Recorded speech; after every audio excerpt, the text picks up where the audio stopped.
Sejam bem-vindos, alunos, alunas, ao nosso exercício de filosofarmos durante as nossas aulas. Nós estamos mergulhando na descoberta, estamos descobrindo, estamos navegando nos mares do ser humano. Olha só que interessante.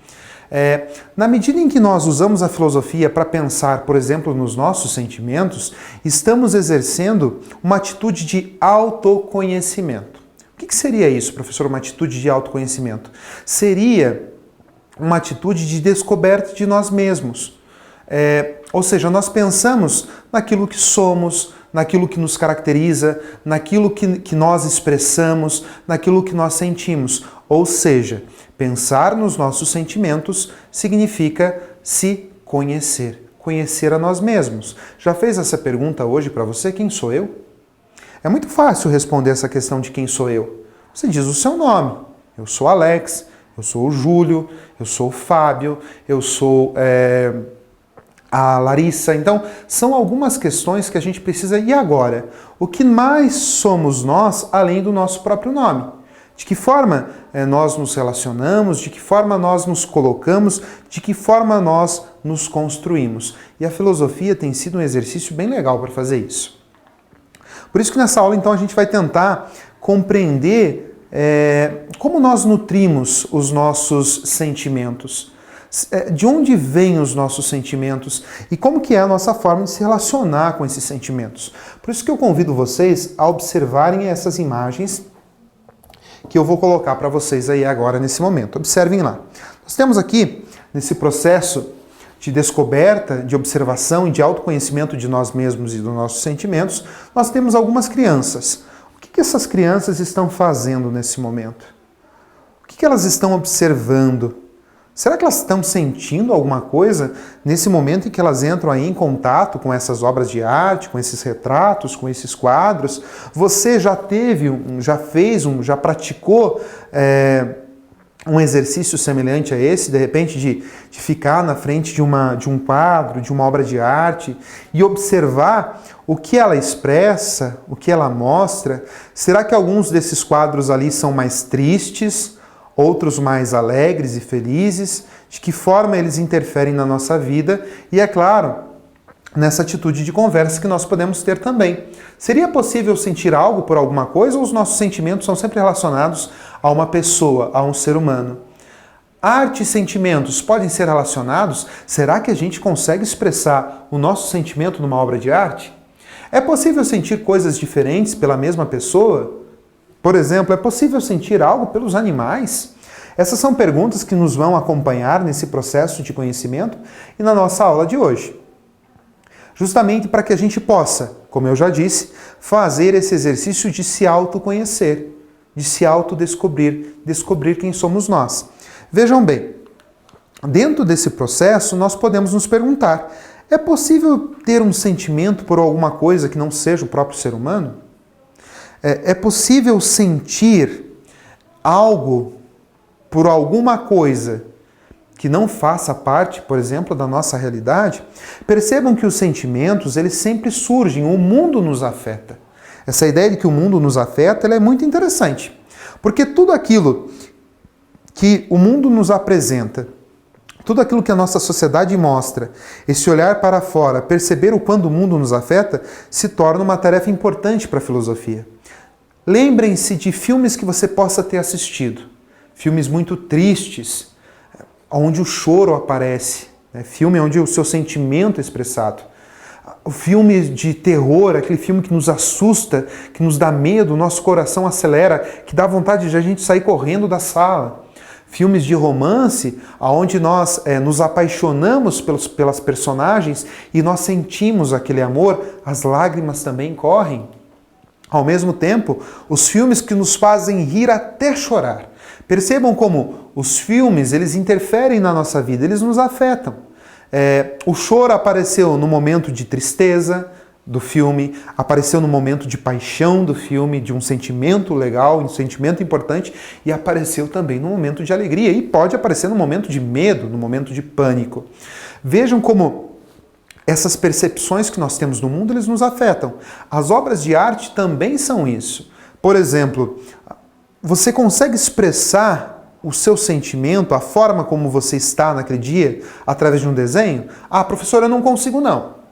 Mas e quando você manda os seus emotions pelo celular, na rede social, quando você manda o coraçãozinho lá na postagem da mãe, do pai, lá na frase que o vô colocou, ou quando você posta um coraçãozinho, uma cara de feliz, lá numa foto que foi postada, repare como os sentimentos, eles vão aparecendo e o mundo acaba nos afetando, né? As obras de arte, os livros, os filmes, as pessoas fazem com que os nossos sentimentos eles sejam apresentados, eles venham para fora. Né? Lembra do filme? O sentimento de pânico, terror, medo foi expresso por algo que é fictício, fantasioso. A ideia da alegria, o chorar de tanto rir, também veio expresso por algo que é externo, um filme. Todas essas coisas, então, nos levam a entender que sim, os sentimentos, o mundo ele nos afeta. Nós somos afetados pelo mundo. E nós também expressamos o nosso modo de ser no mundo. Seja através da obra de arte. Já fizeram experiência, tiveram experiência, sugiro que vocês façam isso. No momento de alegria, no momento de tristeza, de sofrimento, de dor, tenta escrever uma carta para uma pessoa. Tenta se comunicar com uma pessoa. Ah, professor, carta é coisa de gente velha. Não tem problema. Escreve um texto no WhatsApp, escreve um texto lá no Facebook. Tenta expressar os seus sentimentos através de uma coisa concreta. Tenta fazer um desenho de um dia chuvoso. Você vai perceber que a tua forma de retratar um dia chuvoso depende muito do que você sente, da forma como você se afetou por esse dia chuvoso. Pode ser que dias chuvosos sejam dias muito felizes e muito legais para determinadas pessoas. A pessoa pode ver, nossa, um dia chuvoso foi um dia bom, eu consegui fazer uma leitura, eu consegui descansar, eu consegui observar a chuva e entender o quão importante a chuva é para o meu dia. Você pode ter uma outra pessoa falar, nossa, mas que coisa, hoje choveu, eu não consegui fazer nada, eu não consegui me divertir, eu não consegui ir ao parque.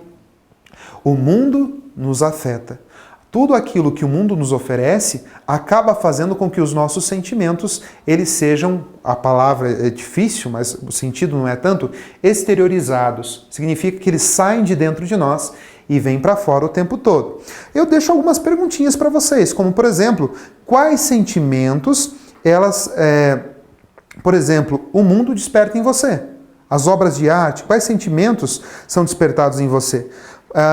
Algumas imagens que eu vou colocar aqui agora e da qual a gente vai fazer algumas reflexões. Vou apresentar essas imagens para que a gente possa pensar um pouquinho. Observe atentamente as imagens que estão sendo retratadas e que vão ser colocadas aí para vocês nesse momento. Temos aqui 4 imagens. Começa a pensar de que forma elas estão te afetando, o que elas estão lhe fazendo sentir nesse momento. Observe atentamente cada imagem, procure compreender essas imagens, o que retrata, qual é o sentido, de que forma está sendo apresentada. A primeira imagem, quais as emoções, quais os sentidos que ela desperta em você? A segunda imagem, a imagem do gatinho, como que ela está te fazendo, como que ela te faz sentir? A terceira imagem, o que ela traz, o que ela representa? E na quarta imagem, ali da mãe e da filha deitadas no gramado, quais as lembranças que essas imagens trazem? Eu estou fazendo esse exercício justamente para mostrar para vocês que nós somos afetados por tudo aquilo que se apresenta no mundo. Então nós poderíamos fazer essas 3 perguntas nesse momento. Quais sentimentos as imagens despertaram em você? Por que estas imagens despertaram tais sentimentos? Seria possível que despertassem outros sentimentos? Pode ser que a imagem da mulher e da menina deitada na grama desperte uma grande alegria em determinadas pessoas, mas desperte tristeza em outras que já perderam as suas mães. Ou, de repente, a imagem do gatinho ali desperte muita alegria, muita emoção. Ao mesmo tempo, pode despertar tristeza, porque você lembra do seu bichinho de estimação que já não está mais com você. Essa percepção de que o mundo nos afeta, então, ela é muito importante para que a gente possa compreender a nossa vida, os nossos estudos. E cada forma que o mundo nos apresenta tem uma intensidade diferente. Você já teve um brinquedo favorito? Tem um brinquedo, às vezes aquela montanha de brinquedos que nós temos, existe um que desperta um sentimento muito intenso em nós. Desperta um sentimento, foi presente do meu avô, da minha avó, do meu pai, da minha mãe. Eu daria todos os meus brinquedos, menos aquele, porque ele desperta dentro de mim um sentimento muito forte, um sentimento muito intenso. Vamos pensar? Deixo aí para você. Quais são as coisas presentes em nosso mundo que despertam em você sentimentos como de alegria, amor, medo e tristeza? Agradeço a cada um e aguardo na próxima aula.